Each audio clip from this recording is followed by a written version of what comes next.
Hello, welcome to Waiting for Game, a podcast presented by Melee Stats. I'm your host, Gimme.Wheat, and we are here with, a legend, someone who's put their time in year after year after year, and is, finally looking to smell the roses. And I'm, of course, talking about my good friend, Edwin Budding. Hello, Edwin. How are you doing, Edwin? I'm doing pretty well. Feels like a lot has happened in the broader of the esports industry that somehow trickled down to Smash. So we're obligated to talk about it and give our opinions on it as it pertains to us. But we had some exciting regionals happen in recent memory. We had maybe even a major, and we have a really great guest joining us tonight. FatGoku, I'm so glad to have you on the show. I do have to mention, though, that you were supposed to appear on our previous episode. And I got to mention, just going to keep it 100 with you. The announcement of our new makeup guest after you bailed was actually infinitely more popular than our original announcement for you. Oh my God. Which I thought was really funny. Dude, I just thought it was hilarious how I was like, we have FatGoku. Yeah. All right, FatGoku's not here. We have Magi. Yeah. FatGoku incident, as it'll be known in the history books of Melee. The book of Melee 2, of course. I'll make sure to mention it. It is because of me. I did message him. I said, hey, are you free this weekend? And I meant to say this Wednesday. Now, are we all able to have perfect control of our words? No, I don't think so, but I will fall on my sword for this one. But yeah, we had a fun episode of it last week where we were very hopeful about the world of esports sponsors.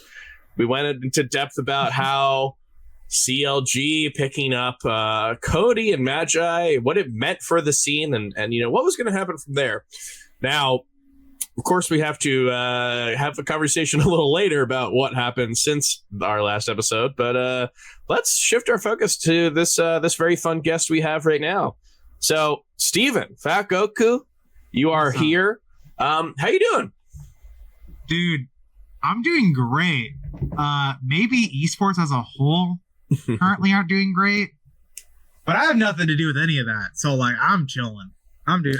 You so say happy. That, but the collapse of the esports industry can be linked to your retirement post recently. True, it's possible. Maybe CLG saw that I was retiring and was like, "Dude, we're never gonna have CLG FatGoku. Is this even worth it anymore? Let's just sell the company, drop all the players, NRGs and LCS now. Fuck it, no FatGoku, not worth it. At least that's my theory. Yeah, well, we'll never know for sure, but yeah, let's talk a little bit about your retirement. So I think it was a couple weeks ago, before major upset, you posted a retirement tweet. I know that in the Smash scene, we've seen a lot of these.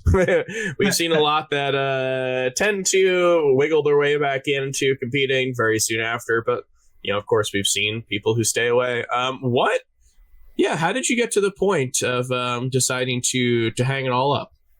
I mean, so there were two big reasons. One, I make zero money off Melee. So I make such a small amount. And I think legitimately, if I made half of minimum wage, I would stay. I don't think I'm asking for a ton, If me being a top 50 player or 51, could result in me making $10,000 a year guaranteed, then that would be enough for me. I don't need a ton of money. But it didn't. And the other more important thing was my heart just wasn't in it, When I used to have dreams of being the best player in the world or winning Genesis, and I would wake up and I would cry because one, partially because it wasn't there yet, and it never would be, but one, it wasn't there yet, and also it just emotionally felt so powerful to just have that dream or whatever. And as I got older and played the game more, that dream just kind of went away. And now if I think about winning Genesis or whatever, I'm just yeah, that'd be cool. But the amount of work that would take is just not worth it.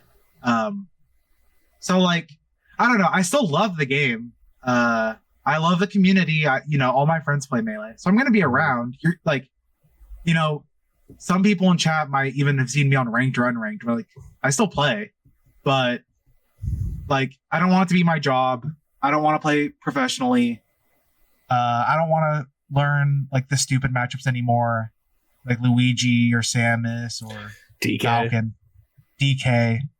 So yeah, that's why I retired. But like, I'm probably gonna go to my local after this and like hang out for a little bit because I have nothing better to do. Yeah, it's definitely, retirement's a big word, and I'm not even just talking about the number of letters that's in it. It's got a lot of weight to it, and I think when people hear it, they're like quick to point the finger at anyone who goes to another tournament. I know Wally was at Collision after saying he was gonna retire, and I think went to like a different thing after that, and it's Did he enter? Collision he entered, and then I think that was his last tournament. But yeah, I think people try to point the finger at like, you said you retired. But it's definitely a lot broader in terms of, what it means. Obviously, Melee is such a big part of people's lives that like, if you retire from the entire thing, you're probably cutting out like your entire like social network basically. Oh but yeah, like it's good to hear that we're still going to see you at events. I hope to see you at Genesis or something in the future. If I don't get to see Steven ever again, I think that'd be a damn shame. It doesn't sound like that's happening. Yeah, no, there are a lot of people who I'm not ultra close with. Like, I think you two are good examples where it's like, I don't message y'all every day or anything. But like, if I see you at Genesis, I'm definitely going to come up to you and we're going to have a good talk. And I have too many people like that in my life, in the scene, that for me to just be like, yeah, fuck all the Edwins and the Wheats. Like, I'm never going to talk to them ever again. Like, I don't want to do that. Y'all will be seeing less of me, but Genesis isn't too expensive to go to for me. If I'm there, I'm going to enter because why not? Maybe I'll sandbag. I won't practice for it, but I don't know. There were definitely like 98% of people on my retirement were super sweet, super supportive, super nice. And then 2% were like, is this guy actually going to retire? He's not going to retire enough for my standards. If I ever see a GameCube controller in this hand ever again, he's Kalindi too. And it's like what? like fuck off, dude. Like, I don't care if you think I'm retired enough for you. I honestly think that we have not seen as much of that as it used to be. All the people would retire all the time, and people would go, the louder you make your retirement, the more likely you are to come back. And then, Edwin, are you thinking who I'm thinking of, who kind of bucked this trend in a major way? Yeah, Big AR. Yeah, I think once Armada did this, everyone went, like, we had a podcast, we were like, okay, when's it gonna be? When's he coming back? Yeah, no, I did too. I thought Armada was coming back. I think that honestly, him like staying super far away from Melee up until like literally this year, going to Genesis, and of course not entering. Right. It's like pretty big thing in terms of people accepting retirements. I think that's a good thing for a community. But yeah, speaking of seeing you at events, let's talk about Major Upset. I got to see you there. Got to see you pool captain for the first time. Very fun to see your transition from top player to top pool captain. But dude, I wasn't. Sunsei TO'd at the same time as me, and his pool finished like 30 minutes before mine. He was carrying TVs apparently. Dude, okay, that's beyond my pay grade. I don't care how retired I am. But let's get into Major Upset. Edwin, we talked about Major Upset on our last episode about how it's kind of like this weird major. I compared it to Collision in terms of normal year, we might not see Major Upset need to be this big, need to be this important. And yet the year that we have currently, Major Upset and Collision, both tournaments that have been around for a while for Ultimate and first time running Melee, kind of had to step up and be, some of the majors that are really most important to the year so far. So going into Major Upset, what did you? What were your thoughts on this? This is our first time Melee event, but what were you thinking, Edwin? I was mostly just interested to see the dynamics in the field play out. Because, look, I think this is going to be what a lot of big events this year are going to turn out to be. They're not going to be like... It's not going to be like the era where you expect every certain type of player at the same field, right? So this is not going to be something where it's 60 top 100 players at a tournament in a convention center. It's not going to be a grand finals featuring like the best players of the college or whatever, right? So it's not like dingy or whatever, but it is going to have a lot of hidden talent facing off against like 20 top 100 players, maybe 5 or 6 of them can win the event. I think you really kind of see each of the phases of the tournament stand out a little more on their own, right? So I think at a super major, sometimes round 2 and top 64 tend to blend together because the field is so massive and the range of possibilities are really big. Whereas I feel like with events like Major Upset, and this is something I've been thinking about just in terms of seeing this play out through the year, you really see a level of play kind of gradually increase throughout the bracket, but it creates this interesting dynamic where each of the phases of the tournament stand out a little bit more. So, you know, at the bottom end, and I just mean this relatively speaking, you have really fun regional runs coming and top 64 runs coming from regionally beloved players like our dear SF, the Melee Stats intern, making top 64 at this tournament, right? So I think there's a couple kind of fun, relatively lower stakes, but interesting storylines that maybe most people don't follow. But if you watch the event and you know the field of competitors, you know kind of this is a phase of the event where you look out for these potential people that can make a breakout.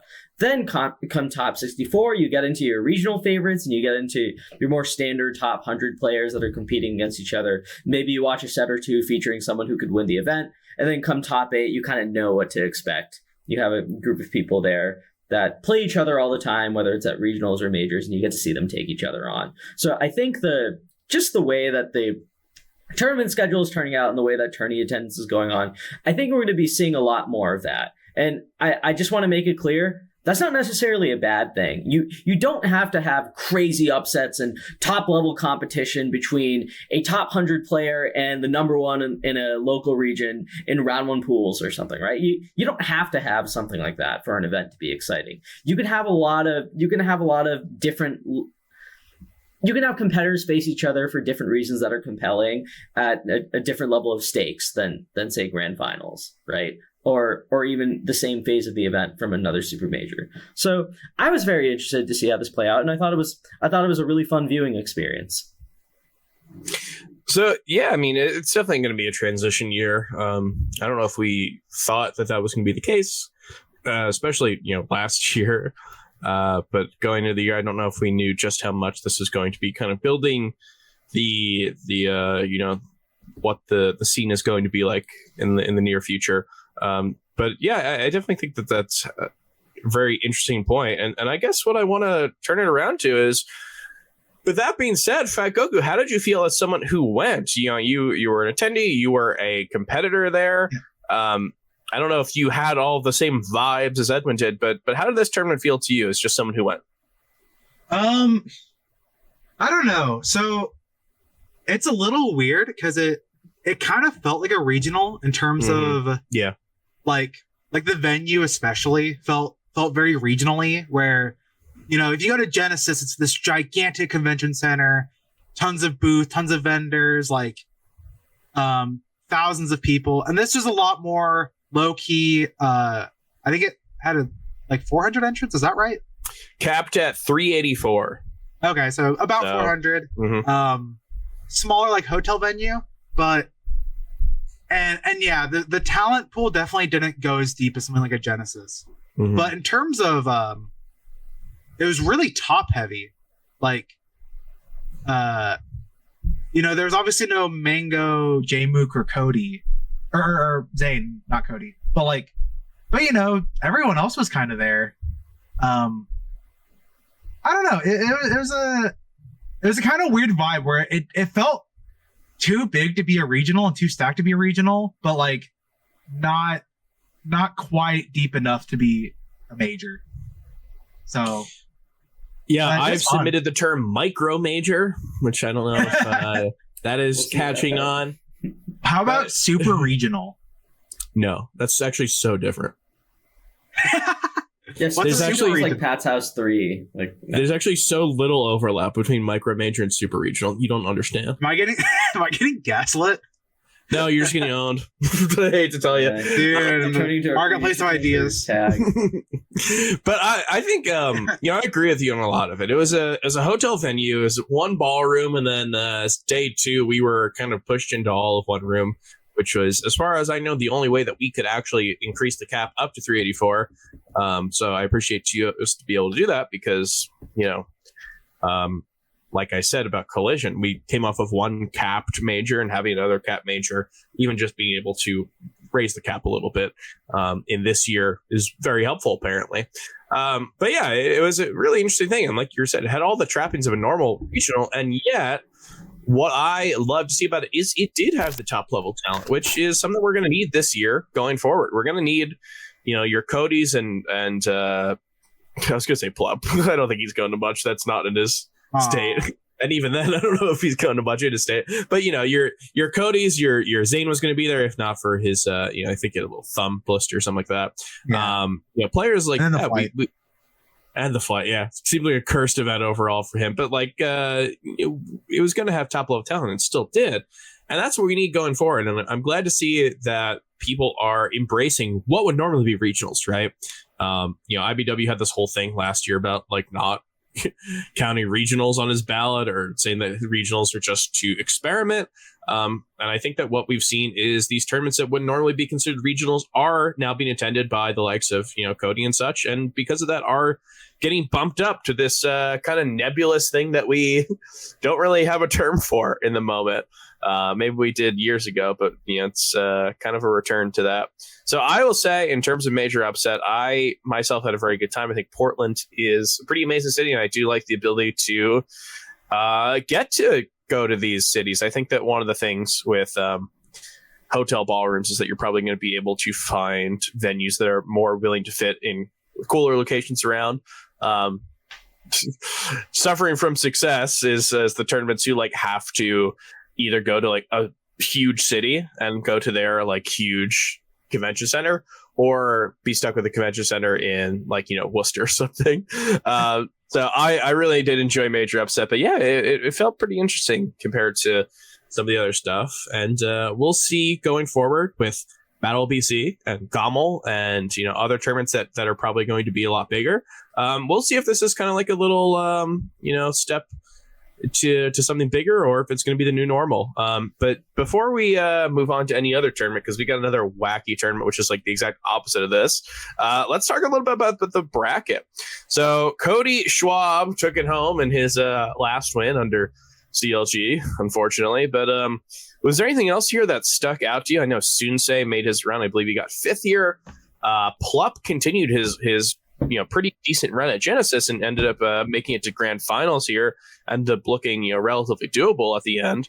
Edwin, was there anything that really stuck out to you in terms of major upset bracket?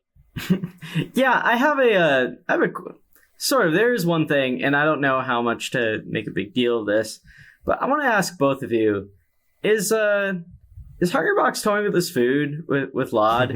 Is this a rival?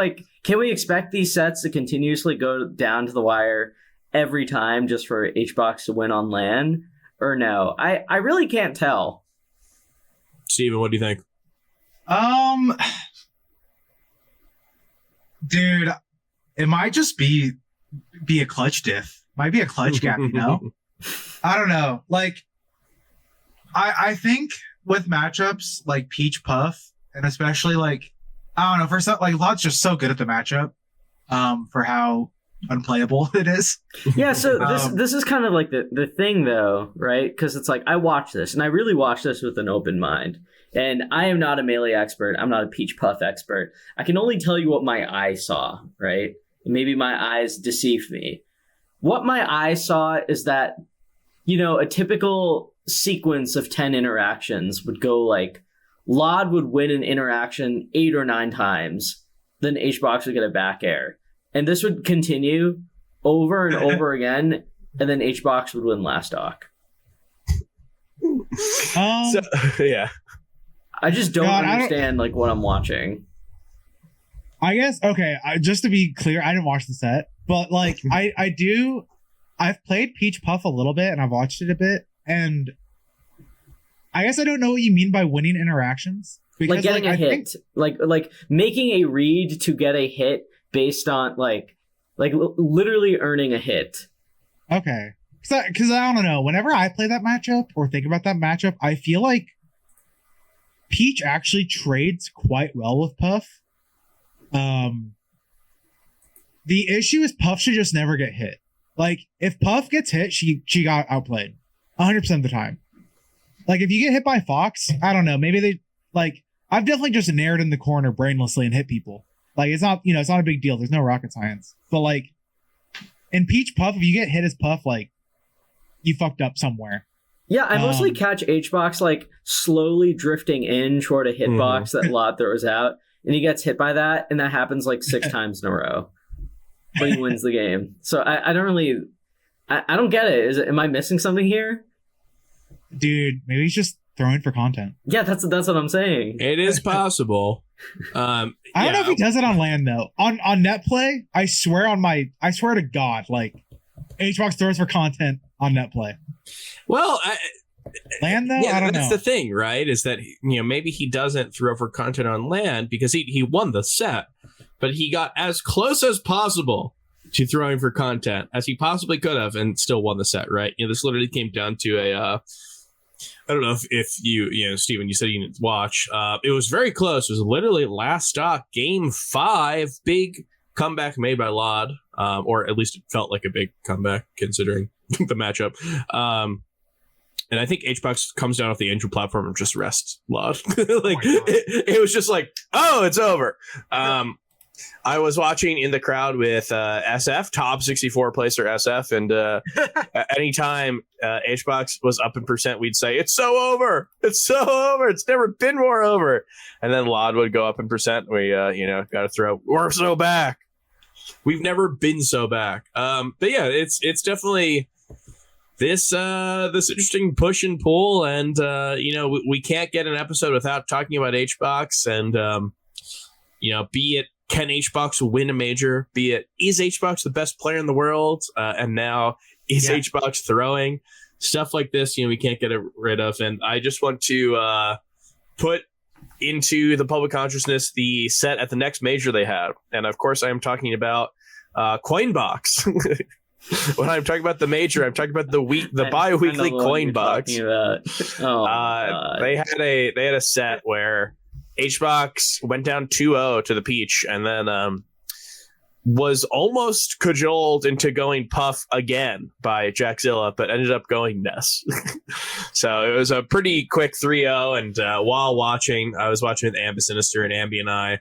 We were kind of predicting that he was going to mention about how he was being a good TO and running the bracket along, which he did. He also did make sure to mention that Armada is the GOAT Peach and always will be, which is... It had a lot of questions. Well, okay, so I had a lot of questions about this because Ambi and I were talking about whether or not this was a slight reference to Lod's recent tweet about how he will be the GOAT Peach eventually. Which, talking about the inner machinations of Hbox's speech is a different episode entirely. But yeah, I guess to answer your question, Edwin, I think Lod is a really incredible player. I think he plays this matchup really incredibly, and yet when I watch stuff like this, I can't help but think, maybe Hbox has some reason, conscious or subconscious, as to why it is going so close. Which is a shitty thing to say of a competitor, right? If Lod wins, I don't want people to be flooded with saying like, oh yeah, Hbox just like threw, or like Hbox wasn't trying. I don't think that should happen, but I am confused by all these sets. One thing I will say is I believe this is the first time that Lod took him to game 5 on LAN. And, I think when he eventually beats him, I just want to be clear, like that's a legitimate win. I don't want anyone to hear anyone talking about that shit. I think no, not on LAN. Not in that summit. I think everything was 3-1 at the closest. Has Polish beat him on LAN? Polish beat him Polish, game Dude, 5 Smash World that's Tour and my then peach, 3-0'd him. Yeah, Dude. Oh, let's talk about Polish. Polish played Hbox this tournament, and this has been a long time coming for people who are in the know about Polish. So Polish, as we mentioned, was the first Peach to beat Hbox and Peach Puff on LAN in forever, like literally years when they beat him at Smash World Tour East Coast qualifiers. That was like a super close game 5 set, which then was followed by the Smash World Tour final set, which was a not close 3-0 on Polish's part. Then, Polish goes into the year, into 2022, one of the best players in the world, top 10 easily, debatably better than Hbox in terms of just pure resume. They play, I think it's 8 versus 9 seed at Genesis, and it is not particularly close. I think it's 3-1 that looks pretty not doable from Polish's end. And ever since then, we have seen, the real Polish fans know about Bluey, which is the fox that is built basically to destroy all puffs. And it's been a little bit since Bluey actually had to play a fox a puff in bracket. But Polish ended up getting to bust it out eventually. I think first they played Khalid at the local, which was a 3-0. Then they played Khalid right before Hbox, which was a 3-0. And went into playing Hbox, took game 1 and looked super close the entire time. Steven, as a Fox player, I want your opinion on what we saw here. I don't know if you got to see this set. I watched a little bit of it. So first off, I'm the biggest Polish fan of all time. True. I hate Peach players. I think they all suck, except for Polish. Polish is the fucking GOAT. They outplayed me harder at Big House than like almost anyone's ever outplayed me in my life. So I'm a gigantic fan, and I'm a fan of like 4 players. So Polish, they're great. I was talking to them a little bit before the set actually, and they were talking about going Fox. And I don't know. I told them that I thought that I had faith because one, I think they're just so great, but also I think Fox Puff's just kind of always doable. Like, I don't know if any top 100 Fox beat Hbox, that's not an outrageous result. If I beat Zayn, that's an outrageous result. I don't beat Zayn if we play a million sets. If I play a million sets versus Hbox, I win a few, So I basically told Polish that, and I didn't watch all of the set, but I did watch. I think I watched the first 2 games fairly. And I don't know. I really like their Fox. I will say that I've played all the good puffs, I think, and like Hbox is just kind of a different beast. Mm-hmm. Beating Khalid or beating like I don't know, Toussaint is just a different level to beating Hbox. But I think if Bluey gets a little bit better, they get a little bit more Hbox experience from like ranked or whatever, or just more tournaments, then I have faith. I think Polish is the GOAT. I have so much faith in them. Yeah, I believe they beaten Polish, or they beat Hbox online before. Not I think so sure about how many times that's happened, or if it's like been in bracket versus on ranked. But I know that that's happened, and yeah, what you're talking about is super true. Just supreme confidence from the Fox, like just bursting out the gate, which you don't necessarily see all the time with these character switches that are like purely for specific matchups. Kind of reminds me of what we saw with Leffen when Leffen busted out his Sheik and was just immediately one of the best Sheiks at the matchup, at least. And I think that Polish has a little bit to go before we put them in the same conversation in terms of Foxes versus Puff. It's going to be hard to get in the conversation when like Moki and Cody are out there. But I honestly haven't, I didn't see anything that makes me think that they can't eventually beat Hbox, which if you're talking about a player like Polish, that is a huge boon to their ability to make it far in bracket. So I am super down for the era of Bluey, because the first little, bit I've got to see of their Fox was, I think, main stage where they busted out game 3 up duo versus Nut, and it was just moving so quickly. I was like, come on, man. You can't do that.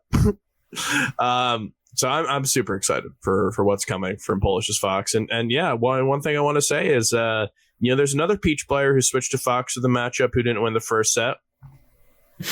Edwin, do you know who that was?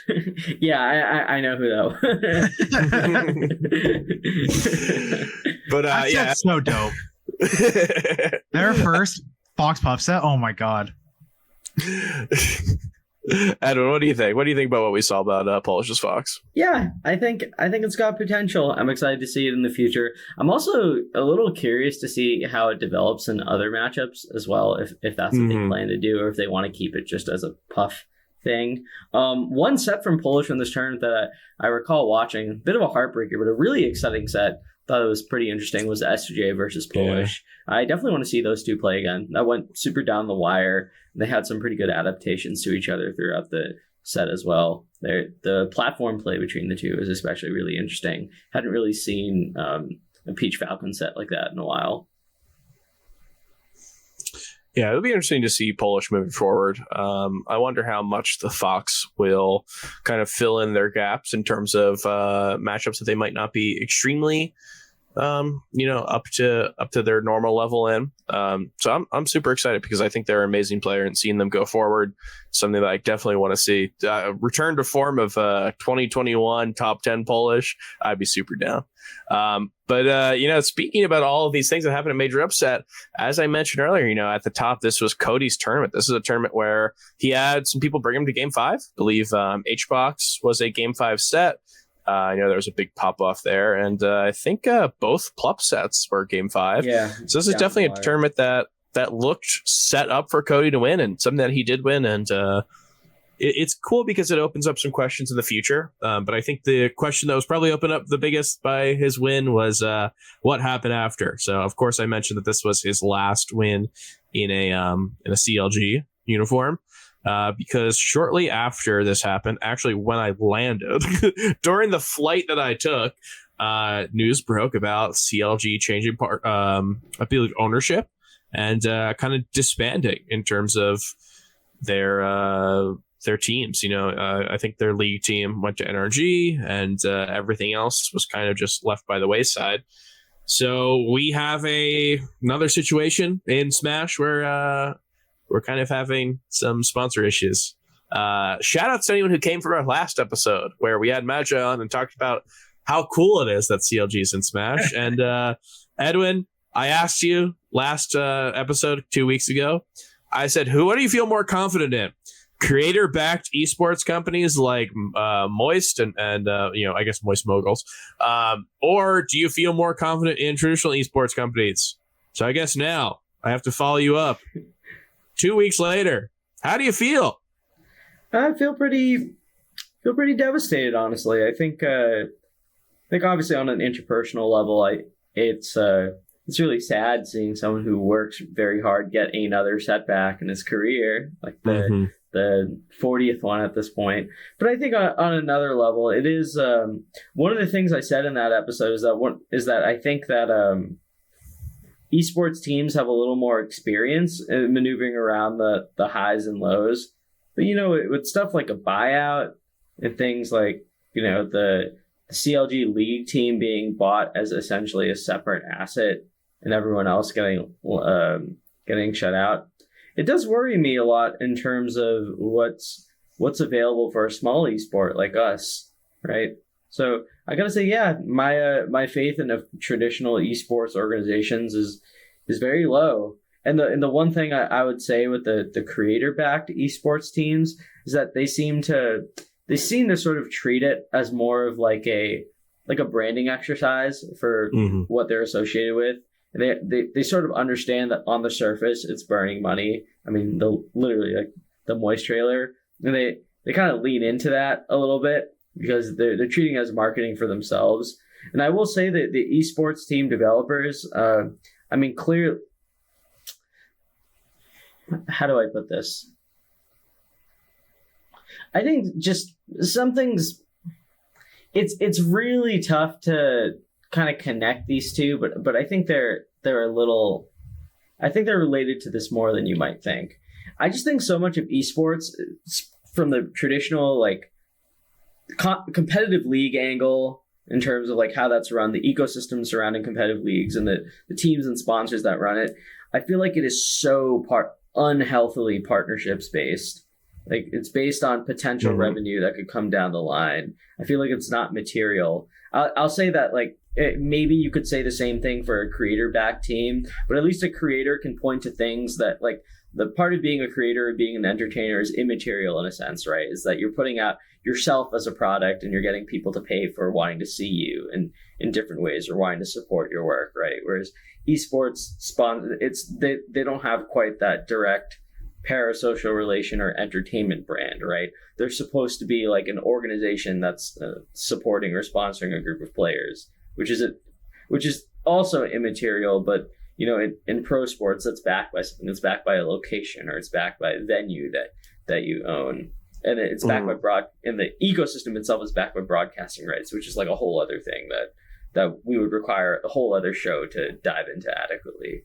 But yeah, it sucks, and it just kind of highlights a lot of existing problems in the esports industry. You know, how reliant it is on partnerships, how people get thrown under the water so quickly for a quick buck here and there. It just sucks. It's a downer. I think that this news is obviously, it's not good news, right? This is bad, and I understand that this is something that, especially after all that we've gone through recently, is going to sour a lot of people and may, you know, even affect people wanting to continue the relationship with Smash further, get into Smash at all. You know, I think that Smash is such a beautiful game, but I understand that if people, you don't want to you don't want to get interested in like a sinking ship. So I do hope that this doesn't really, you know, affect how people view the game, because it's still so beautiful. But one thing I will say is that this news did come in tandem with two other recent signings that might lift up spirits a little bit. So of course I'm talking about you know, Moist Moguls, who picked up Zane, and the other one, which is AMSA. AMSA is acquired by Golden Guardians, who you know, had an open spot because of Zane. And in addition to that, I do want to add that Golden Guardians also picked up Homemade Waffles in terms of content creator. You know, I don't really know what else he'll be doing for them, but I've already seen multiple videos on their end. So they're, you know, if you're talking about bigger esports organizations, they're obviously making a push, and you know, they are someone who we might feel a little more like, you know, good feelings towards about their backing, considering they're literally backed by one of the most popular NBA teams in the world. But yeah, it's definitely this interesting thing that you have to deal with. And the only thing I'll say about this is, you know, point to something I did last time we had an episode where we talked about traditional esports versus creator esports, and I said the one thing that creator run esports organizations have is that they actually have a business model that like can make money out of their own, like they can make their own money basically, which is not something that like a league or a CLG or like a TSM necessarily can do to the same extent, right? They've got huge brands, and they of course partner with people. If you're 100 Thieves, or if you're Liquid, or if you're, you know, et cetera, they do merch collaborations, which are huge. That's obviously a big point of revenue, but it's just simple when you talk about how creator run organizations have done it. I hired a pro gamer to secretly destroy my chat was released in tandem with the announcement that Zane was going to be put to Moist. He was going to be signed to Moist. That has 2.1 million views in under a week. That is a, like, you know, video that can make revenue that can be funneled into this entire thing. Obviously, it's still something that's running in the red, but like the difference between people who have the ability to monetize this, have the ability to monetize other aspects, right? You know, if you have a Critical or if you have a Ludwig, they're able to pump out content that might not directly be related, but can kind of be seen as offsetting the costs in a way. And yeah, I do think that having people who understand that this is not a money-making venture might be weird, but that might be more long-term feasible than people who think that this is a money-making venture. Obviously, you know, relying hoping that people who lose money are okay with continuing to lose money is a little scary, but it's going to be an interesting future, and I'm looking forward to it, especially now that the best player in the world, or at least the number one ranked player, decided to leave a pretty big organization to join an organization that I don't think is tested to that level, right? So I'm interested to see what's going on in terms of the future. Maybe next episode we're going to talk about how Luminosity signed, whoever. Maybe Spirits will be back up, but it's definitely. It's definitely this thing that is very funny to me, which is having waited for game be something that we do pretty frequently. Is we kind of like get the ebb and flow of all of the Smash tournaments or the Smash like vibes, and I think we're like documenting the like a very interesting time. Shout outs to all the episodes we did before Smash World Tour and Panda Cup. The sponsor Renaissance, yeah, I remember that. Yeah. Definitely a very interesting, look back if you watch any past episodes, is that we, definitely feel differently about the game and its future than we do right now. And, the only thing I'll say about that is if we felt that differently that quickly, I'm hoping that maybe there could be a turnaround in the near future. But yeah, Steven, I don't know if you have anything to add to this in terms of how you feel about kind of the current landscape. And if not, we can obviously move on because we've got, DreamHack we need to talk about. We've got Smash Camp. We've got questions for you. So yeah, if you have any thoughts on this, I don't know if there's something you need to say. Yeah, I mean, I mostly agree with everything you two said. I do think one thing, I don't know, the thing that's nice about the creator backed like teams is I think like one they know they're gonna lose money. Like if CLG signs Cody, they're expecting a return on their investment. They're not. Mm-hmm. They're not just like a charity. Mm-hmm. Ludwig, I think, is kind of down to be a charity because he loves the game. The game is like what helped him kind of grow, and so he's down to like throw a small part of his income to Zane and like Moki and shit, just because he loves the game. So I think that's like kind of reassuring that like he knows what he's in for. But the other thing, and you also talked about this, is like. He's going to be a lot better at utilizing them for content than a more traditional team. I don't know about you two, but like, if a team like I don't know if CLG ever made content, which kind of proves my point. But if CLG made content of like Magi and Cody playing crew battles against each other, I didn't watch it. I didn't know about it. I didn't care about it. But like, did I watch and care about the Zane? Smurfing Ludwig thing? Yeah, absolutely. I could get it out of my Twitter feed. So like, since Ludwig and people like that have such a good mind for like content creation, and since their platforms for content are so much bigger, like I don't subscribe to the CLG YouTube. Yeah. Like they're gonna be able to utilize the players well. And I guess just one other small thing for if anyone's like being a doomer. One, this only matters to the tippity top, like, but also even then, like, Melee's had some rough days. Melee has been on the brink of death so many times, and no one plays it for the money. There's maybe 10 people who can make a living off this game, like comfortably, and maybe some of them can phone it in for a paycheck, but like. If you're not top 10, you play this game because you love it. So, like, there's always going to be people playing the game, even if you can't make a living. And also, like, in terms of making money, the game has been in a way, way, way worse spot than this. And it's bounced back. So, like, Melee's going to be fine. It's not going to die. Your local's still going to happen. Genesis is, I'm sure, still going to happen. It's going to be okay. So that's what I want to say. And, for all the talks about Melee dying and, all the doomer takes that we've been seeing, I had a pretty interesting past weekend because I went to a huge convention center, one that was decked out head to toe in sponsors and meet and greets and other things that felt very alien to me as a Smash person. And that, of course, was DreamHack San Diego. I was lucky enough to get to spend some time in SoCal and go to that. One thing I'll say, they were going to play the Mario movie live. They canceled it. Bullshit. They gave her partial tournament, refund. 0 out of 10. Dude, it was insane. We literally could not get any seats to watch it, and the crowd was so deep.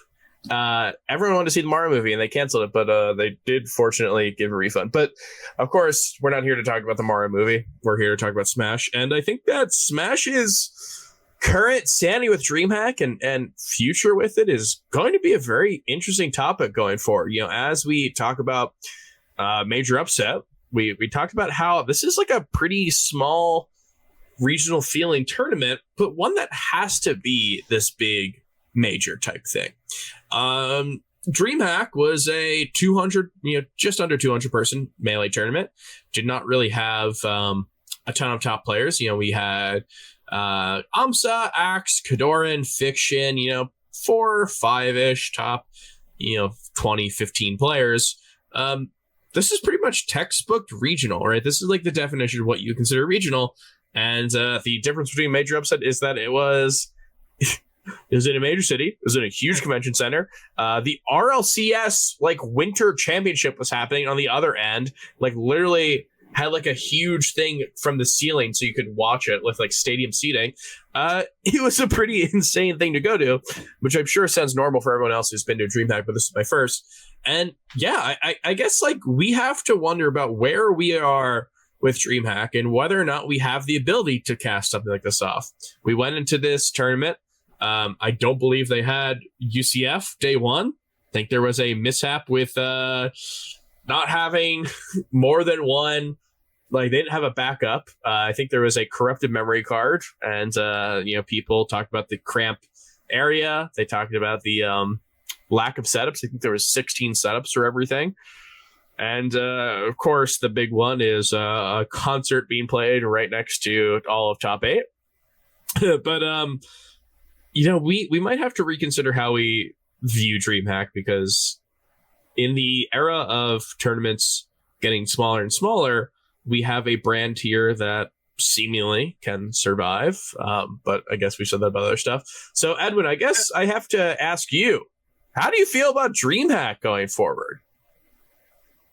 Yeah, I gotta say, I've been thinking about this, right? Because it's a bit of a far cry from back in say 2015 when Hbox won DreamHack Winter over Armada, and it was seen like a major, rightfully at the time, right? I just think given where the scene is and where its trajectory is at the moment, and just given the broader state of esports, I think DreamHack events, if you go to them, I'm sure they're very fun. I'm sure even for Smash, you get to watch some good matches. But I do think it's worth sort of understanding that we are a small part of their larger contingency at this event. And I think given the kind of super major experience that we've come to expect, where, the Smash community is front and center, where you can expect melee setups and everything like that, I just think given the current pool of, TOs, players, people running events, whatnot, and the available resources we have, I think stuff like this, I think if DreamHack is included in this, I'm not quite sure it will reach back to super major level prestige without a massive prize pot involved or something. I think for now, sort of a good way to view an event like DreamHack may be just view it as, Smash, an olive branch extended to the Smash community for part of a bigger event where they are not the central focus. So I think a regional status, yeah, that sounds about right. It's almost kind of like for some reason, one of the other DreamHacks that I remember from a bit before the pandemic was DreamHack Atlanta 2018. That was one that Absent Page won over S2J. And it was kind of a similar field, sort of a lot of regional talent there in Atlanta, Georgia, the Athletics South. At the top, you had a couple top 15 to top 25 to top 30 players, but they were sort of densely packed together. I think stuff like that, stuff like this tournament will probably end up being a little bit more of the norm. Well, let me ask you this. DreamHack San Diego just happened. you are someone who presumably watched. I don't know if you did. Positive or negative? How did you feel? What are your feelings towards DreamHack San Diego itself as a Melee tournament? As a spectator, I fell asleep during top 8, and it was a bit of a bummer not seeing most of the tournament streamed. But again, I understand Melee is a small part of the DreamHack attendance. So you would say slight negative? Yeah, right? I would say so. FatGoku, I don't know if you've ever been to a DreamHack. I don't know if you have any experience with this type of thing. I don't know if you got to see any of DreamHack. But yeah, I guess what are your thoughts on something like this? This is like something that, as much as anything in esports right now, we can trust to continue, and something that like pretty clearly does not view Melee as a big part of like what makes DreamHack, right? You know, they're obviously not going to like ban Melee from having tournaments there. That we're going to continue to have tournaments. I think DreamHack Dallas is literally like announced. I don't know if there's a Start GG page for it, but I believe that's something going forward that's going to happen in like a few months from now. But yeah, what do you feel as you know, a now former competitor about a tournament series like this? I think Edwin put it a little bit nicer than me when he said that Melee was like a small part of the bigger operation of DreamHack. Because I was going to use the word afterthought. Nice. But I think it's really hard for a tournament that doesn't prioritize Melee, which is completely reasonable, by the way. I'm not saying DreamHack owes us anything. Yeah. But I think it's hard, even if it's a tournament that is, you know, in this super populated city and at a big convention center with this big other convention. Like, if we're an afterthought, I don't know, it leaves a bad taste in my mouth to be like, and I think we would need to be in a very desperate place as a community, an even more desperate place than we are now, to be like, all right, guys, DreamHack is going to be the biggest like it's going to be one of our majors. We need everyone to go. Like, you know, it's super important. You got to go. Also, there's 16 setups. It's not streamed until top 8. No UCF. Like that. I don't know. As a competitor, I would way rather go to a tournament like, you know, major upset, or even like, I don't know, at least something that we have most of the room. Like, I would rather call Smash Camp a major than DreamHack, unless like there's some serious changes somewhere in how the tournaments run. It's tough to wonder, you know, how much of DreamHack San Diego is indicative of what's going to happen with future DreamHacks, because this was first time in San Diego. You know, they've not run one in San Diego, have not run one in SoCal since before the pandemic. I think there was like a small Anaheim one that was, even by their standards, pretty small. And, you know, this, you have to wonder, is this growing pains? Is this having to deal with a first time iteration and trying to figure out where we stand there? Or is it just kind of us falling by the wayside and not really being a fixture of what DreamHack represents? And I don't have the answers to that, but you know, as someone who went there, I want to say I had a good time, and I think that, you know, this tournament had a lot of vitriol thrown towards it. Right, this was a tournament that didn't stream it until top 8. You know, they streamed doubles the day before. Also, shout out to Major Upset Doubles. Sorry, we didn't get into that. Insane doubles. Hope to see more doubles of that caliber. It's cool to see that doubles isn't dead. Edwin, you giving $1,000 to Hbox and Plup is very dumb. If you give $1,000 to anyone else, it's not as dumb. But yeah, I love that your first thought was giving it to them and not to them. That's what you're doing, dude. Yeah, you just have no faith. The only reason it's dumb is that he would have given it to me and Avery had I not retired. True. Yeah. Well, yeah, now you got to come back. But sorry, that's an aside there. Let me get back to DreamHack. So DreamHack is my first DreamHack, so maybe this is like everyone. It was pretty awe-inspiring in a way that is not entirely great at all times. I think, you know, I left the venue at a couple times just because it was like loud and crowded, and like lots of gamer lights. Where like everything's low light for some reason. There's all these like RGB stuff. But that being said, I was at the tournament. I played friendlies with Ambi. We did not have trouble finding a setup. And some like random person just like walked over and started watching us play, which is, Ambi made a tweet about this, called it decidedly mid-level. I would say that's gracious to what was happening. It was me who is not mid-level versus someone who is, pretty good. And what was happening was like, not very close, but we had someone who like just came up next to us and they're like, I'm an Ultimate fan. This rocks. You guys are insane. Like they were pogging at like every single thing we did. And I, love that energy. I even though this is a Smash person, I don't know if you necessarily get that from a tournament that is like, kind of more into the Smash scene, to some like Major Upset. I would be so freaked out if someone sat next to me at Major Upset and was like, "You're killing it." But it was this like really cool aspect of DreamHack, and like after that, I played doubles friendlies, which was like I had no trouble finding setups to do that. When the tournament was happening, of course, that would probably be a lot harder thing to do. But I do kind of want to dispel some of the rumors of this being like a really horrible tournament. And of course, San Diego, beautiful place. I had an incredible time walking around the city, going to restaurants, and just like gazing at the water. But I guess where I stand with DreamHack is this was by no means a success. This was not a successful tournament. This is a tournament where like literally there was just an apology made from the band because they played a set during top 8 right next to the stage. It's like literally a live band playing, and then Brawlhalla, who has like dubstep playing every single time a match ends, and then in between it is top 8 being played out.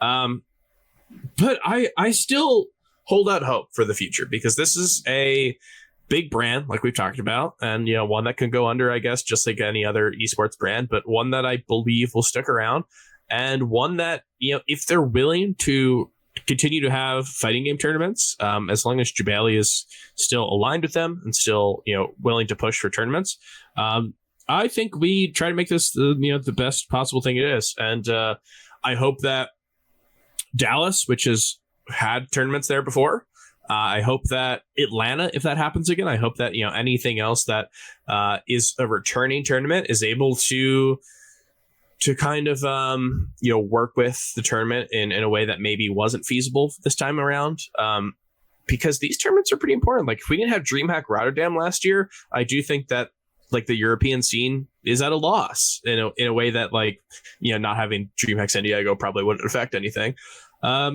So I hope to continue to see these tournaments, because I agree with you, Steven. We're not desperate to the point where these need to be our majors. This is not our next Genesis, but I am not sure if we're in a position where we can cast off everything. And maybe it's not feasible to make these good tournaments. Maybe just like being in a convention center and having such a small part of it will always mean that they'll be bad.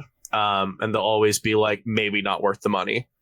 But I hope we figure that out, because going forward, I don't think that DreamHack is going to be stopping anytime soon, at least this year. So I hope to see Smash's tournament presence there, be bettered in every way possible. You mentioned Smash Camp. Might be more of a major than a DreamHack tournament, and that's a very loaded statement. So let's get into Smash Camp. Smash Camp is coming up this upcoming weekend. And this is going to be, I believe this is the 4th iteration of the AZ Smash Camp, and the 5th iteration overall, because there was one in Oregon last year. Who won that? Who knows? Yeah, someone really good at the game, really talented and handsome. So I guess we'll never know. But let's talk about what this means, because I have been to 2 Smash Camps. I went to both of them last year, had an amazing time at both. I'm very sad I can't go to this one. Shout outs to my cousin for throwing a bachelor party that I have to go to. But it has become this like this tournament series that I want to attend every one I can. If I'm around, and I have the means to do so, I am trying to go because it is such an amazing experience. And what it represents in Melee's tournament ecosystem is a very interesting, unique role, right? It's something that does not tend to really be something that people go for the tournament. It's more of the experience. I know that last Smash Camp in Arizona, a ton of people went who didn't enter. Like, competitors went and just didn't care to enter. I know like a ton of people made like they went out of their way to go to this event. Now it's very interesting because what that means in terms of the tournament has been kind of a hot button issue for a couple of years now, basically since it started to exist. So let's get into what Smash Camp means, and we'll kind of, maybe we'll do a little preview of what's about to happen. But first, I want to talk about what it means for the big rankings. Steven, you are a top 100 player. You are someone who, is obviously affected by any discourse around the rankings. And Edwin, you and I are now people who run the rankings. We formerly had ballots, but my enemies. True. But stuff has shifted because of kind of what we were talking about earlier. The scene has shifted, and now that is that the onus is kind of onto us, and it's kind of impossible to escape Smash Camp in terms of ranking discourse. So I guess let's just get into it. It doesn't have to be a full-fledged discussion, but I want to hear what you think about, Steven, when people talk about Smash Camp and whether or not it, quote unquote counts. What goes through your head when you hear about that? So I only went to one Arizona Smash Camp. Mm-hmm.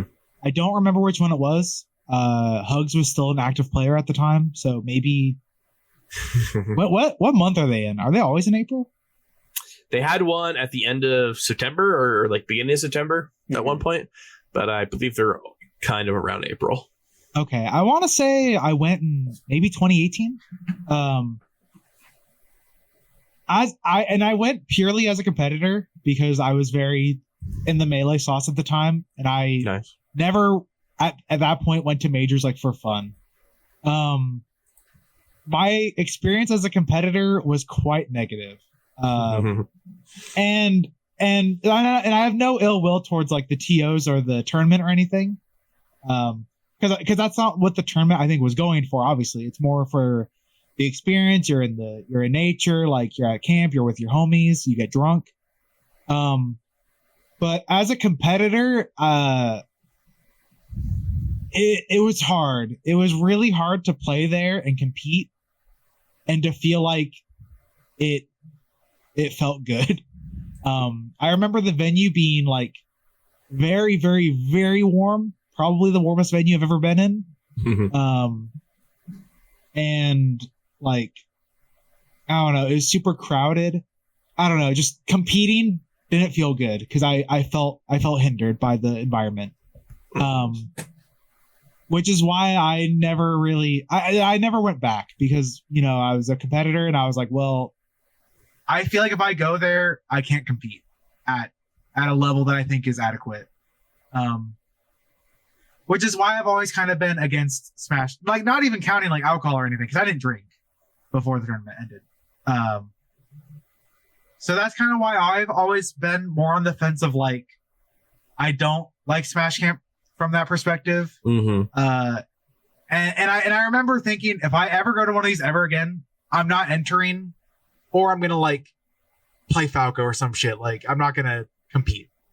But that was also a very different landscape where we had a lot more majors. And also that was only one Smash Camp. I don't know if the venue's got better or if it's changed or if they fixed some of those issues. So I do think like Smash Camp Newlands in Oregon, like I had no issue competing there. I think it felt fine. The venue is fine. It didn't seem crowded. So I don't know if any of those like comments still apply, but that's why I didn't like Smash Camp as a competitor. It is definitely, when we talk about tournaments and what brings people to tournaments, it's always going to be the game, right? But like what brings people to specific tournaments time and time again, there's a bunch of different, more nebulous aspects to it. And I've said that like a great major, the venue shouldn't be the best thing to be in, right? Like it's never the coolest thing to be in the venue at the tournaments that like are really, really good. And I don't think anything exemplifies that more than Smash Camp, where I literally think that you could go to a tournament, or you go to Smash Camp and not go to the venue at all. Yeah. And I don't think I would not say that for tournaments that I think have fun cities around them. Like even, I love Genesis. San Jose is like super fun to be around with all the homies. The shines that were in Boston were so amazing. I would never say like, oh yeah, don't go to the venue. And yet I found myself at both Smash Camps I went to kind of not really finding an exact reason to go to the venue unless I wanted to see friends or, see if there's maybe any friendlies to seek out. But other than that, I definitely think that there's no bigger gap between, the attendee experience and the competitor experience than what we've seen at Smash Camp. And because of that, there's a lot of questions as to, what that means in a kind of lawless wasteland in terms of what people count and don't count. Edwin, we've been doing this talk for a while. We've basically done it since Smash Camp existed. But what do you think? What's your opinion on it? Has your opinion changed in the past couple of years in terms of, how Smash Camp counts? Honestly, no, not really. I tend to evaluate players' years by their head-to-heads and like sets, and I try to view it in terms of I'll make special exceptions for like winning a major. Obviously, stands on its own as an accomplishment that can boost your rank or whatever. But I will say, I think that this is something that sort of tends to get lost in the discussion of this sort of thing. Like Smash Camp is one tournament's worth of results. So for some of the players whose ranking it could potentially impact or their ability to be ranked nationally, it's about 4 to 6 sets, maybe, just roughly speaking, right? When we collect data for top 100 ballots, we're looking at hundreds, if not more sets, right? Among players who are very active. So I think this discussion on what counts and what doesn't count, it's almost like such a small proportion of what could end up making or breaking a player's years in the context of just so many other sets and many other tournaments. So no, I don't really think my opinion on it has changed. The only thing I would say, and just from experience of watching Smash Camp and seeing the type of people who go to it and everything, is I think it becomes very obvious, if someone is getting top 8 at majors constantly and they get a 25th at Smash Camp or something, this is context there's context that clearly has to be applied, right? If Fiction is, I'm just using, I don't know the exact set record off the top of my head. I'm just using this as a funny example. Fiction could hypothetically be 9-2 versus Soof for a ranking period. And if one of the wins comes at Smash Camp, am I really going to look at it and be like, oh my God, I don't, Fiction has a Soof loss. I don't know if he's top 15 anymore. No, that's good. There is context that has to be applied to the set. And I think, in my opinion, a really good panelist, I can't speak for every panelist, just for myself and for the ones that I talk to. I think panelists are a little better at sorting out context than you'd think. But I think the way that they might weigh things is different from panelist to panelist, but that's why we have a panel, right? To roughly, determine how much we weigh in these things. So is Smash Camp going to make or break Fiction or Axe's rank in a year? Probably not. But it could be pretty big for a lot of the players at the regional level who are in who are just attending a tournament and don't get a chance to travel much to compete against other people. People try at the event. It's just that there's also people who try at other events that tend to treat this one as a bit of a break. And I think that's fine. Yeah. I think that's okay. I don't think anyone is really getting seriously punished for that. I truly think it's like I understand why it's sort of an interesting discussion, and I understand why it gets highlighted the way it gets. But my opinion on it hasn't really changed, and I think it sort of has a disproportionate amount of hold over how most people see rankings and how tournaments affect rankings. I mean, I get it. It is something where, if you want to go to a tournament and you don't actually, want to put all the time into preparing and competing as you normally would. It's because like there's drinking and drugs going on. I get like not wanting to fall in your rankings because of that. I do think it's something similar that we saw to Redemption Rumble earlier this year, or I guess technically last year, where it's good to have events where players can feel free to do whatever they want. And it's really hard to reckon that idea with the idea that like people at these events also probably are trying. And that like, we've ran into this interesting thing of like, well, does Axe not trying mean that the person who is trying shouldn't count for them? And there's no real perfect system to go by this unless we want to decree tournaments that count and tournaments that don't count, which for years the SSBM rank and MPGR before it have not really found any interest in doing so. It's kind of like a everything counts and everything doesn't count type scenario because you are free to take the data and weigh it yourself as a panelist. And you know what, I from a player's perspective, I get that is really broad and might be scary for people, especially if you have someone who, like, let's say wants to go a new character and doesn't want to go to like locals and fear that their new character is going to harm their ranking. I guess has my opinion changed on this? No, probably no. You can go through all the other episodes we've had that we probably talked about this. God, we probably talked about the Redemption Rumble. Mm-hmm. You can find our other Smash Camp episodes. We talked about the same thing. I do think there's maybe a future where there is like a direct delineation between like this counts and this does not. But where we're at right now, I'm not sure if we have the ability to do so. And maybe this will be an event where this Smash Camp is it's going to be a little different than the ones before. Smash Camp Oregon was the first one outside of Arizona. Definitely had a different vibe than the Arizona ones. So I say that that's a tournament that probably should be fine with counting. The Arizona one that started last year was like the first tournament a lot of people went to coming back from events. 2021 didn't have a ton of people traveling. It was a lot of like, essential personnel to use a, for lack of a better term. And I remember going to Smash Camp and a lot of people, that was their not only first tournament of the year, but that was their first tournament since COVID, right? That was the first one back from Omicron. That was literally before Genesis. And because of that, it probably had some weight that maybe a normal Smash Camp wouldn't. So I'm looking forward to seeing how this one will be. Maybe this is a tournament where everyone just fucks off and we go, okay, you know what? Maybe this shouldn't count. Maybe it's literally not worth it to like get any of the data from it. Maybe there's nothing salvageable. And until that point, I'll probably say that whatever is salvageable is worth it, right? If you have someone like, I don't know, CPU Zero, someone who's really young, really good, doesn't travel a lot. If he gets a win here over like Fiction, I go, hey, great win for CPU Zero. And when I rank Fiction at the end of the year, I probably still put him top 15 without even caring about the loss. It's hard to say, though.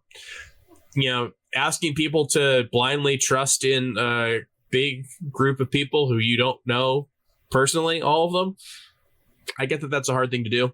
And, with drawing back the curtain a little bit, I know that Ambi and I are trying to talk about, if there's any change that needs to be made. He's the data lead of SSBM rank. So we're talking about, do we need to make any decision on if stuff should count, stuff should not count, like if there's any change to what we've done recently. And I can't say for that right now, but in terms of what we're looking at with Smash Camp, I'd say, the top 100, the rules have to be made for all 100 people. It's not just the top 10. So when we talk about stuff like this, when we talk about attendance requirements, when we talk about all this different type of stuff, it's a lot of top players who get to go to a lot of things who feel very strongly about it. But it's not about just them. It's about the person who maybe goes 3 majors a year because that's all they can afford to. And it's hard to kind of reckon these two very disparate groups. And you get stuff like this. You get stuff like Smash Camp being something where people go and they drink and maybe aren't trying. And, who knows? Maybe it's for the best to just say it doesn't count, and then Kadoran can, down a couple IPAs, let loose. But until we decide that, I would need to see it necessitate that first, because I still think it's important to have tournaments that count, because there's so many players out there who need it. The idea of like someone like Soof, like we talked about, if you beat someone, I think it should count. And if you lose to someone, I'm probably a little more willing to look at the reasons behind that. Yeah, like a fiction, a little kinder to that. Yeah, like a fiction. Let's say Big Time Rush defeats fiction for 33rd place at this. I don't think I'm putting fiction outside the top 20 suddenly, right? Yeah, I'm not going to suddenly look at fiction's positive records and strong major performances and go, "Oh, but he lost a Big Time Rush at Smash Camp." Like, no, like there is clearly context. There is a outlier, and there's context to be applied that any panelist, would do I would hope would do their due diligence on and understand. And if Big Time Rush, if that would be awesome. If I think defeating fiction in any state would be incredible. But if Big Time Rush goes to a bunch of majors and gets 193rd at all of them, and the sole accomplishment is defeating fiction at Smash Game, maybe I look at the Big Time Rush and I go, okay, I think that's a pretty cool accomplishment. I don't really know how indicative that is of his year, but if Big Time Rush goes to other events and does pretty well, maybe not beating fiction again, but does pretty well, then yeah, I think I don't hold that loss or that set against hypothetical fiction. But I think it's fair to just totally dismiss it on the account of the player who won and tried? No, not as a blanket case, No, I think especially with stats and rankings and math and numbers, there's this desire to have these blanket rules for everyone because math is so objective. 3 times 3 is always 9, There's no ambiguity or nuance to 3 times 3. But when it comes to ranking a tournament like Smash Camp, are we gonna say, or I'll use Redemption Rumble because it already happened. Are we gonna say that Aklo versus Kadoran didn't count because Zane got drunk? That? Yeah, that doesn't make sense. Maybe we look at Zane versus Magi slightly different. I don't know how drunk he was, but maybe we look at that set a little bit differently when we rank things. But Kadoran versus Aklo, we're all right, well, they were both trying. It does seem unfair. It's hard to, I don't know. It's kind of a unsatisfying answer to be all right, well, we are talking about stats and numbers, but we need some nuance too. These numbers have context. We can't just. I think saying all Smash Camp doesn't matter, or all of it matters, are both awful. Yeah, it's gonna be tough, forever. And you look at the other game, right? Ultimate, they are very clear about what counts and about what level it counts to, and they don't even have a panel in terms of ranking. They use an algorithm, and I'm not as clued in to that scene to say, but I remember there definitely being some issues. There was a tournament that Meister won. It was his breakout performance. It was Combo Breaker, pretty established brand, and it just didn't count. It wasn't big enough to count. And Leffen had his whole thing where he beat Mr. R at DreamHack Rotterdam, I believe it was, and it wasn't big enough to count. and he beat Tweak at Summit, but in order to deal with the algorithm, invitationals had a lesser equation for them. They didn't set at an invitational didn't mean as much necessarily because it was not an open bracket tournament that everyone could go to. And Leffen flipped shit about not being top 50 that one year, and honestly, probably rightfully so. So it's a damned if you do, damned if you don't situation. And I think that what we can only hope for is that whatever happens at Smash Camp and whatever tournaments people want to go through, I hope that people get to do what they want to do, right? I hope that if they want to get drunk and go, Dr. Mario, I hope that they are able to do that. And if they want to go to a tournament and try to get some wins and try to, crawl their way to the 93rd spot, I hope that path is available for them. And unless something changes in the future, it seems like that'll be the way. We've got a pretty cool group of players going here, so I don't know if you have any opinions on what's going to happen here, or have any thoughts on who might be trying. But I think what we're going to end up seeing, regardless of whether or not people are going to count it, is going to be a pretty sick tournament. We've got Polish, we've got Axe, Salt, Fiction, Spark. We've got a lot of other players going there, but even that just right there sounds super fun. And I guess my question to you, what do you think we're going to see?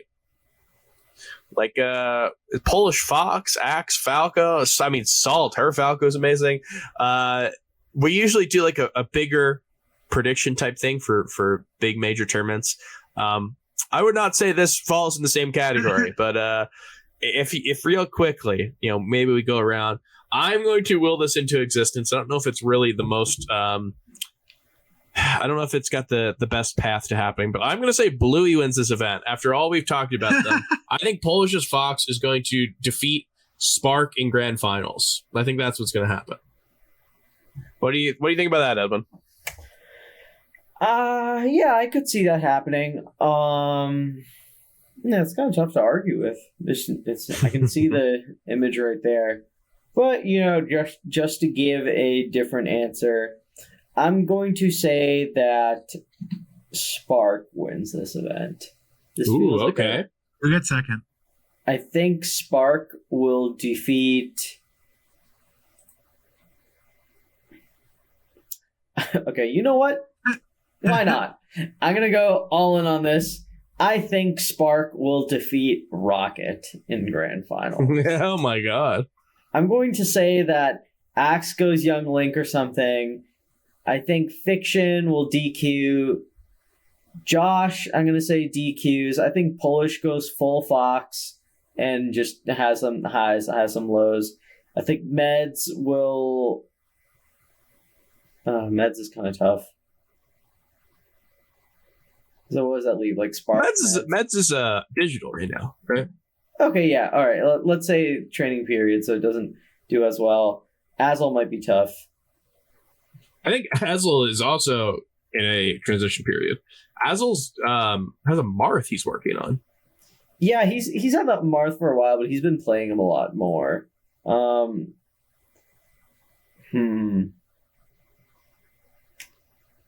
You know what? No, I said it, so I may as well stick with it. I'm going to say that grand finals is Spark and Rocket. Why not? Okay, sick. Steven, what do you think? So Polish is winning the event. Nice. They're the GOAT. If Axe is trying, then Polish is going to beat Axe in grands. Nice. If Axe is not trying, that means Shep will get to grands. And that one's going to be Shep Polish. That's close because they're both the GOATs, kind of. And it's just going to depend on the day. But like, it's going to go to set 2 for sure. Shep Polish and Shep could win. Sounds like but a this bar only burner. If Axe doesn't try. Yeah, true. Sounds like a bar tries, burner Polish wins regardless. 100%. I'm excited to watch it. I think this is a fun group of players, and even if people are going secondaries or drinking or whatever, I honestly still think it's pretty fun. So I'm looking forward to this. And I guess we will have to just wait and see what happens from Smash Game 2023. Third. Dude, he's doing pretty well in our predictions. He's averaging out to like a second place here. FatGoku, you've been on the show before. You understand how this works. We've got some questions for you, but we will. There might be a new surprise twist to it. We'll get to that when we get to it though. So I'm going to ask you the first question. This is from our Patreon. This is from Exy. So he is bringing a little bit of a European flair. His question is: are you retiring the Goku shirt? Yes. I don't know. I wear them if I go to the grocery store because they're shirts. But if I go to Genesis, I'm not gonna wear them. I don't know. That's just my. I think I'll keep the tag forever, even if I do come back someday, which I genuinely think is possible. But shirt's retired. Shirt's done. Wow, the new palette, the palette swap version of you is the BTS hoodie, right? The pink BTS hoodie. That the palette swap. I like that. It's like like the alternate costume that you unlock. It's like, I'm retiring my number, but the number's a Goku shirt. And then you might come back wearing a different number. Yeah. Hey man, it's all good. Jordan wore 45 for a little bit. Did he? Ew. It didn't last. Edwin, I think we've got another question, right? Yeah, this one is from Zadrio, all-star question asker. How do you think the region, the Pacific Northwest, how do you think it might change because of AMSA and Plup being there, if at all? Very little. So Plup went to one Oregon tournament. Or he went to two. He went to a 6-person local, meet everyone. And then he went to a bigger 100-ish person monthly that I was at. He got the top 16 and left. So I don't think Plup is really gonna change the scene very much. AMSA is a little bit of a different story. I do think he's willing to go to those kind of tournaments, and I don't think AMSA would DQ if he did. I know he went to Daddy's Den, right? Which is kind of a similar vibe to the tournament I was just talking about, except in Washington. Mm-hmm. I don't know. I think it's hard for him to make a big change to the scene without actively going to locals, which I don't think he's gonna do, or I don't know if he has been doing. If he does, then I don't know. BC will get really good against Yoshi, but yeah, I don't see a ton of big changes in the scene from them. Yeah, interesting to see if that continues, especially with. I wonder how long AMSA is going to be able to be in BC, but we've got another question here, and it's going to take a little bit of a setup. So, as you know, last episode you were, we prepped for you to be on. I fucked up. I'll bet to it again. So we had a backup guest. We had Magi. She was great. She was amazing. She was not able to stick around for the entire episode, which is fine. I understand. This is a last minute thing. So she came onto the show and did have to leave before we were able to ask her questions. And in doing so, we created what we believe to be a bit of a new recurring segment, which is what would Magi say? Yo, I'm going to be the GOAT. I think that you are going to kill this, which is why, one of the reasons why you're going to do so amazing here. We had the questions that were asked for Magi that were prepped. We just asked each other what we thought she would answer. And honestly, Edwin, I think you were very dismissive of her palette. I remember that being weird. You said that she's a choice. Yeah. You said she loves ketchup and Kraft mac and cheese. Wait, what'd you say, Wheat? I said, what did I say? Ramen. Maybe not very, not a big difference. In the ballpark. Cool. Okay. So it'll be interesting to hear from you, someone who ostensibly knows more about her than we do. So we opened up to the patrons. We asked, what questions do you want to ask FatGoku? And then we also asked, what do you want FatGoku to ask for or answer for Magi? And this is going to be a little bit of a tough one. So I'm going to ask this question, hey, we're all friends here. We can all join in and we can try to answer best what would Magi say. So this is from Louise. And she asks, what is your favorite brand of eyeliner? And so this is going to be, what do you believe to be Magi's favorite brand for eyeliner? There's a couple big ones. A single one. Well, you can go through, what about Maybelline, right? You know that one. I've never. Maybe it's Maybelline. That's a big. Dude, if I could list literally one eyeliner company, I would. Just make up a name. You guys go for, dude. This is way too hard. Adam, what do you think? I think there's a one. I think she would say that her favorite. It would be someone's name. Charlotte. That's my guess. I think that both of you could know. These are big brands. Okay, you know when you walk into a CVS, you would see these brands there. As you walk. Hold on. Okay, the thing is, if I see eyeliner, I'm like, oh, that's not what I'm here for at all. And I look away. Okay, Edwin, what's up? You're checking your phone. What's going on? Okay, so I looked up eyeliner brands after saying that, and this is the list that I found. Okay, there's something with Charlotte. Okay, yes, let me hear it. Charlotte Tilbury Rock and Coal eyeliner. That's not Magi. I don't know what it is. Dude, what? Okay, read that to me again. Charlotte what? Charlotte Tilbury Rock and Coal eyeliner. I don't know, man. It's what I think you're doing here.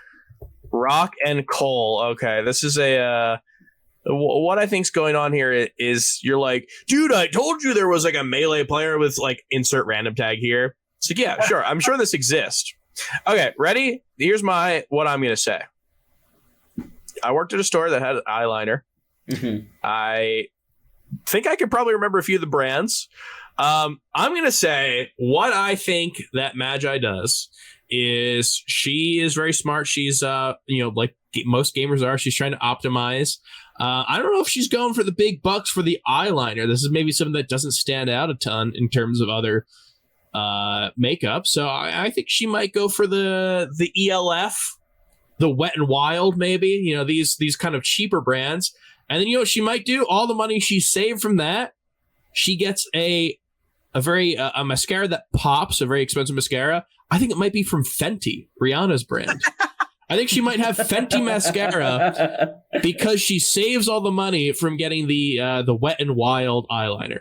Now, I believe last time we had an episode, we talked about makeup as well. Didn't seem like either of us knew a lot of what we were talking about. So sound off in the comments, or I don't know. I was going to say on Twitter. No one tweets about this show. Tell us in the patron chat probably is how you guys are going to do it. Tell us if we're right, if we're wrong. And we hope one day to have Magi back on and we can follow up with all of these questions. Get the real answers, see how we fared. I think it's a Kat Von D eyeliner angle. I really soul search for that one. Okay. I think I've seen her apply eyeliner before. And it's not the pencil ones, but the brushy ones, So that's my think it's gonna be a little more expensive then? Little yeah. She'll splurge on eyeliner for sure. Okay. I guess we'll have to wait. We'll have to have her back on, and the entire episode will just be us going through all the questions and be like, okay, so we said this. How do we do? Now, the one thing that we didn't wait, we did do this. I think we also did what will Magi say for our end segment, which of course is unnamed but known to the fans as Touching Grass. So, Steven, you've been on the show before. This is where we talk about something that's going on in our lives that is not Smash related. We're multifaceted human beings of a lot that is going on outside of Smash, and as you are retiring, maybe that's even doubly true for you. But I'm going to give you guys time to think. I'm going to talk about something that I've been doing recently. I just went on I guess vacation. I don't know. I went on a trip to the West Coast. I did a major upset. I spent a couple days in Portland. That was super fun. I got to spend some time with Ambi. Ambi is in SoCal. And got to spend some time with him before we went to San Diego for DreamHack. I've had a wonderful time. And during that time, one of the things I did most was I listened to a new album from the Asheville, North Carolina band Wednesday, a band that I put out one of my favorite songs of the year last year, a band that their guitarist put out literally my second favorite album of the year. The album that for the viewers is currently on my shelf is an album called Rat Saw God. I think it's amazing. I felt a lot of good feelings towards the singles going into this, but literally every single song has spoken to me. It's kind of, it's kind of crunchy guitars. It's a little grungy. It's a little got some country twang to it. It is just this really beautiful album talking about, kind of the stereotypical Southern-esque town. There's lots of really great lyrics that paint pictures of kind of any town USA. And I wish I could say that's my thing for touching grass, but as much as I maybe wouldn't like to admit it, that's not the thing that's been biggest in my life since we had a last episode. I went to Oregon, a state where weed is legal, and I traveled to California, a state where weed is legal. And at both of these occurrences, I was hanging out with SF, our intern. Maybe is it be careful about what you're gonna say. This can't implicate Melee stats. We had a lot of weed. We got high. Danny kept getting high, and he would. It didn't matter like what I did. We got back to the hotel or to the wherever we were staying. He would just pop an edible, and I was like, "Fuck, I'm not gonna like hang out with him while he's high, and I'm not." So every time I joined him, and it wasn't a ton, but it was like more than I've done recently. And I had a great time. I had a wonderful time. And one of the things that we did is we watched a bunch of YouTube videos, we watched a bunch of Bluey. But what I really hit on was the end of the night, we would put on a video and it would be a long form POV train video. And we would turn off all the lights and we would just sit in the hotel or whatever, wherever we were staying. We would just watch the train go through, Norway or Austria or whatever. And I have to admit, vibes were immaculate. The vibes were so immaculate that we got a noise complaint and someone knocked on our door at the hotel we were staying at. By the way, we shouldn't have got it. It was next door. It was the noise complaint. But it would have ruined any other vibes. But the vibes were so good that we kind of soldiered on. So, is it juvenile to admit that my thing this episode is weed? Possibly. But I have to admit it. Because if I said any other example, any other tidbit, it would be false. Edwin Budding, how about yourself? What's up? I said you touched grass. True, I did. With your mouth. Yeah, true. Edwin Budding, what do you think? Last what about weekend, yourself? I went to Anime Boston to check out a friend's panel. He was just he was doing a panel on the history of Kyoto Animation, or Kyoto Animation Studio, the people who made Clannad and his silent voice. And I went to Anime Boston for a day just to see his panel. My two friends did it. So I went to see both of them, their panel, hung out in Anime Boston. It was pretty fun. I'm not super into anime or stuff like that, but I have a lot of friends who are really into it. And I always like hearing their perspective on things and hearing about stuff that they're watching and everything. And I will say I've gone to Anime Boston like a few times as someone who doesn't really watch anime that much. And I have to say the vibes there are really good. It's just kind of fun. I think there's something special about going somewhere where there's still a lot of earnestness in terms of what people like and their like upfrontness with what they like people dressed up as different characters, acting as them or whatever, maybe being a little silly in public, but there's a level of sincerity that I can't really dock. And I don't really, I've never gotten that vibe from going to PAX, like PAX East. PAX, I feel like, is so easy to be cynical about or to kind of see as a cash grab or to be kind of miserable about. But something about Anime Boston, the pure honesty of which people just, love this cultural niche, want to talk about it with other people or whatever, or, pay tribute to their favorite shows. It was cool and it was fun. It was fun tuning into my friend's panel, and we got to have burritos in the middle of the day from this really great place in Boston. The name I kind of forget right now, but it was great. I had a fun weekend.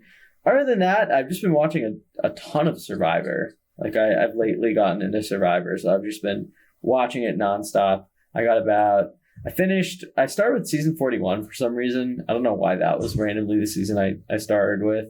And then from that, I watched the first season, and now I'm at the beginning of the second season. Yeah. You watched 41, then 1, then 40, then 2. Yeah. Et cetera, et cetera. You're gonna meet right in the middle. That's cool. I was expecting you to say Love is Blind, because I think there's a new season of that out. Yeah, and no, I I've feel been like you watching said that Love also. is Blind. Okay, Yeah, well, I'm watching that cool. as well. Okay, well, now that you mentioned it, you are legally not allowed to mention it on a future episode. So, well, Steven, your options, not your options. Your the other people around you talk about weed and anime. I don't know if yeah, I can't. I'm just not interesting enough. So so at least like very recently in April, I made it a goal to try to walk 10,000 steps every day. Nice. Which is like, I don't know, it's like an hour and a half of walking, which isn't crazy, but it's also like for a sedentary gamer, it's a lot. So that's actually been really satisfying. I don't know, like some days it's hard because it's raining, I don't want to walk, but like, I don't know, I have a goal and I keep on doing it and hopefully I keep it up.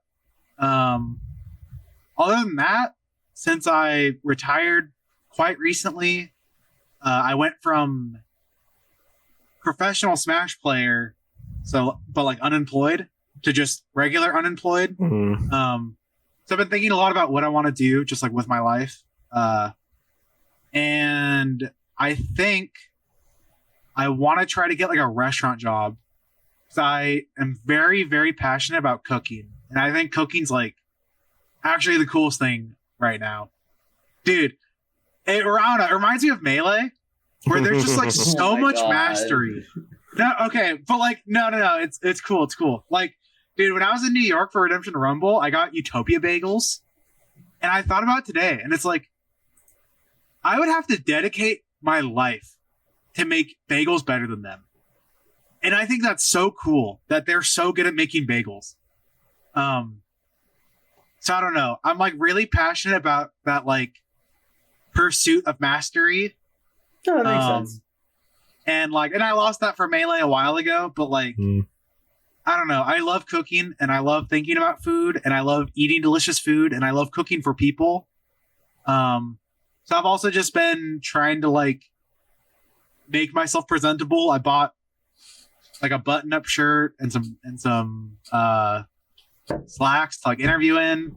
Got to get a haircut soon. That's what we love to Gonna make a resume. So yeah, I'm gonna try to start working my way towards being a normie with a job. Nice. Dude, let's go. That's so sick. Who's the mango of the culinary world?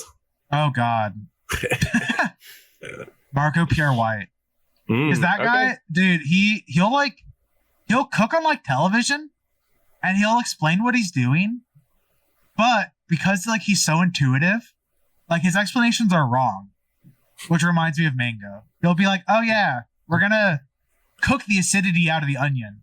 And it's like, no, that's not what's happening. Like, you're not cooking the acidity out. So that's my Mango. Dude, let's go. I'm very excited for the future of FatGoku. You know, if you ever open a bagel shop, I'll make sure to make my way. Dude, and, bagels are way too hard to make. Okay, one day you'll get there, I believe. We'll make easy. Do you like making pizzas? I love making pizzas. I've actually never made pizza. It's fun. Dude, it's so sad. Like 3 years ago for Christmas, I asked for a pizza peel and a pizza stone. And I lost the pizza stone. I don't know where it is. I never made pizza with it once. I feel bad. Damn. But yeah, I don't know. Maybe someday. I really like making like steaks and soups. I made tandoori chicken for Spark and my friend Elise and Cody when they were all here for Major Upset. So yeah, I don't know. Cooking. I think cooking's so cool. I want to be good. Let's go.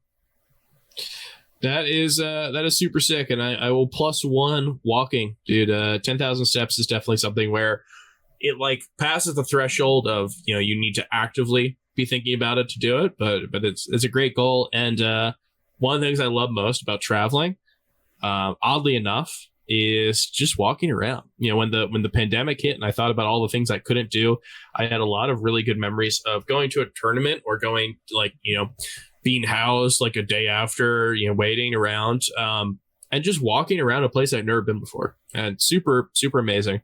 So I think you've got a really wonderful touching grass moment there. One that you you rip from the jaws of lame ass weed and anime moments. So I am very happy that you had something so cool that it raised the entire floor just by pure averaging out. Let's go. But yeah, I hope to, you know what? I hope to see some of this more. Would you ever like tweet your journey or anything like that? Like for walking, or I was thinking just food. Yeah, no. I mean, if I like, yeah, no. I mean, if I have positive things to tweet, I will. Which is another really nice thing about. Oh, sorry, what was that? I want to see some pictures, dude. Yeah, maybe I'll start. I don't know. I'm really bad at taking pictures, but okay. But dude, ask Spark about my cooking. Ask him about my steak. And ask him about my chicken. I will. I'll make sure to do that. Speaking of your Twitter, if people want to follow you on anything, where can they do so? Dude, don't follow me on Twitter. I don't. But there might be Goku food. 64, there might but be like food pics. I don't know. Now that I'm retired, it's so nice because I don't have to like tweet for engagement anymore. I don't give a fuck.